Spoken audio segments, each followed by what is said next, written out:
All right, welcome. I am very excited to have Christina Dioguardi here today. And Christina and I first met back in 2009 at a music festival in Florence. And then since then, we've collaborated in many different ways. Most recently, we were in the Fiati 5 Woodwind Quintet together. And she is an amazing bassoon player, but is also finishing her PhD in musicology. So I thought it'd be good to have her come on today and tell us a little bit about this amazing work that you're going to hear. So Benjamin Britten is one of my favorite composers. And one of the reasons is that, of course, I love his music, but I'm a horn player and he writes just amazingly well for the horn and has so much great rep out there for us. But why do you, as a musicologist and as a human, why do you like Benjamin Britten's music?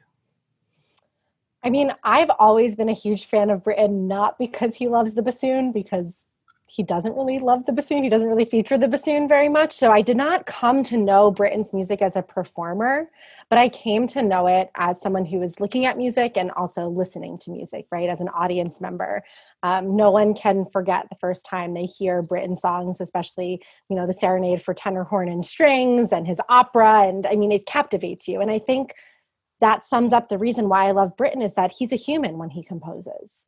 Britten is inspired continuously throughout his career by every person that he meets and the people that come in and out of his life. And a lot of them stay there for the duration of time. He is someone who holds those that he loves near, like really, really close to his heart.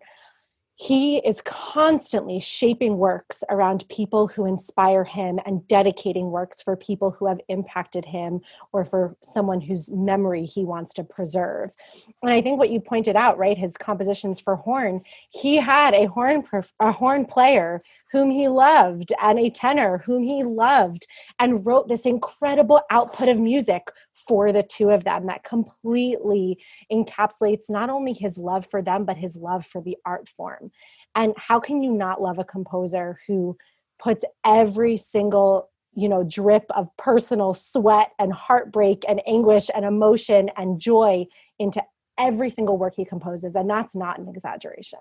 It's incredible to see the circle of thinkers and musicians and other composers that he was working with, right? And to see all of that like summation of talent be expressed in like one person's frame of mind.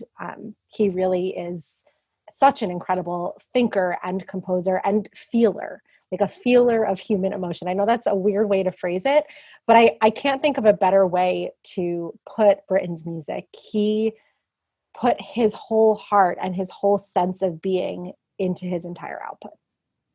That's great. This is such good advice for the people who've never heard Britten's music. It's a good intro. Someone said I should check out the opera Turn of the Screw because it has, it's a very small orchestra and one of the instruments that's playing is the horn, and the horn part is just absolutely incredible. And so I listened to that and then I was reading about it and it said, well, he had just finished this other piece and was writing something else, and that was Canticle 3. And so can you tell us a little bit more about how Canticle 3 sort of relates to this more of a well-known opera of his, and what will the audience expect to hear in just a few minutes when we perform Canticle 3? Absolutely. Fun fact, The Turn of the Screw is the only work by Benjamin Britten that I have ever personally played. Maybe one day I'll get to play the War Requiem, who knows? That would be really, really cool. But I was able to play the opera, and it is so incredible to listen to. It's so incredible to experience, right? To watch and to listen to the text. The story is, it's about corruption, right? It's the corruption of innocence, which is another theme that we kind of see pervading Britten's output throughout his lifetime. And when you analyze it from a musicology or a music theory point of view, the techniques that he uses are so structurally sound that it's incredible to see that this thing that sounds like, something effortless that he just threw out of his incredibly creative brain actually has this underpinning that's so prescribed. And so one of those aspects is this theme and variations, right? In which you have a theme or a melody, and then the composer takes that and distorts it in all different ways. Maybe they do it a little slower or a little faster. They turn it upside down or inside out, or, take a little motif of it and then bring it and expand it somewhere else. and creates variations off of that theme. Turn of the Screw is one of the first times we see Britten use theme and variations in large form, and Canticle 3 follows that. So it is also a theme and variations piece. The canticles, which he has several of them, Canticle 3, take one longer text and kind of break that text up into little phrases. And so here, that's what he does with the theme and variations. He kind of intersperses all the lines of text with commentary from the horn and the piano in these little theme and variations sections. So this becomes a technique that he continues to use in this part of his career. So that's kind of why it was important to Britten's output at the time, right?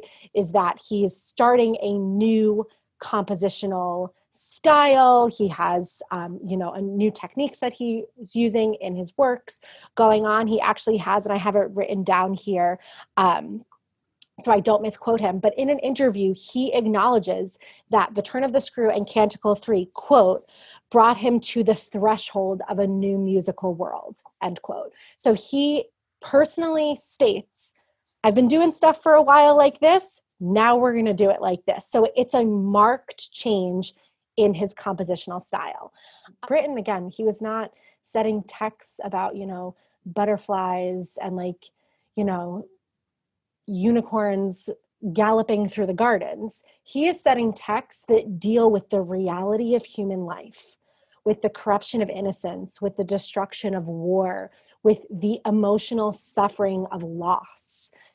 There are also moments of happiness too, right? We look at, he has his Songs of Innocence cycle, and he did write a lot about children and what it was like, what it was to be a child. So it's not all like scary, dark, very, emotional writing, but he's choosing texts very consciously. He is choosing texts from authors who he believes in, who he believes has something powerful to say, and who he believes can effectively capture snapshots of human life. And then he tries to do the same with his music. So this piece uses the text, and it's uses the crucifixion of Christ, but it's really talking about the bombing of Britain. And so obviously that piece had a lot of relevance when he premiered it. But what do you think is some of the connections to why this piece is still relevant now? Well, I think we all know, right, that the world that we live in right now, we might not be in a labeled World War III right now, but the world that we live in right now is still dealing with quite a bit of hardship and quite a bit of destruction, even if it's not always physical destruction, but destruction of the human psyche and humankind and human emotion, and the feeling that it's hard to find peace and it's hard to find hope. And I think this is where all of Britten's music, but especially Canticle 3, holds its own today, right? Because at the end of the piece, yes, the text is very dark, and he did write it in, the text immediately was written in response to the 1940 air raid, right, on London. And he said it a few years or, a decade or so later. But the music that he's writing stands for today, stands for the fact that no, there might not be air raids happening in London at the moment right now, but there are still destructive elements happening all over the world. But at the end, there's hope. None of Britten's messages are apocalyptic. And to me, that's incredible, because he suffered so much in his life, just from the basic feeling of not belonging as a child all through his formative teen years into early adulthood, the fact that he, lived through the wars and saw physical destruction, right? There's so much hardship, there's so much sadness, but yet he still finds a way to find hope through all of that. And I think this is something that we all have to do today, that we all, right, are experiencing our own form of destruction, whether it be physical or invisible. And we all have to remember there's hope to hold on to, and that the arts are always a way to find that hope.